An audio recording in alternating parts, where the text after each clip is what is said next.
பாலை நிலத்தில் மோசேயால் பாம்பு உயர்த்தப்பட்டது போல மானிட மகனும் உயர்த்தப்பட வேண்டும். அப்போது அவரிடம் நம்பிக்கை கொள்ளும் அனைவரும் நிலைவாழ்வு பெறுவர்.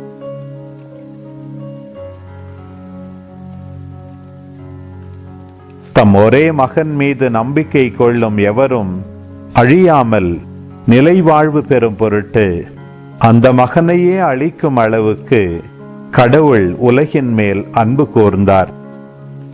உலகிற்கு தண்டனை தீர்ப்பளிக்க அல்ல, தம் மகன் வழியாக அதை மீட்கவே கடவுள் அவரை உலகிற்கு அனுப்பினார். அவர் மீது நம்பிக்கை கொள்வோர் தண்டனை தீர்ப்புக்கு ஆளாவதில்லை.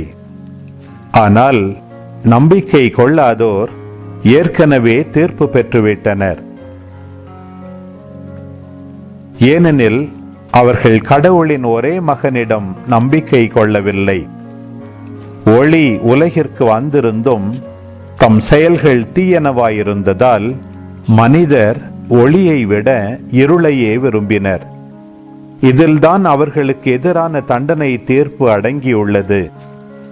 தீங்கு செய்யும் அனைவரும் ஒளியை வெறுக்கின்றனர்.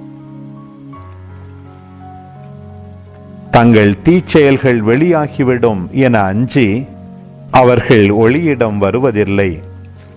உண்மைக்கேற்ப வாழ்பவர்கள் ஒளியிடம் வருகிறார்கள்.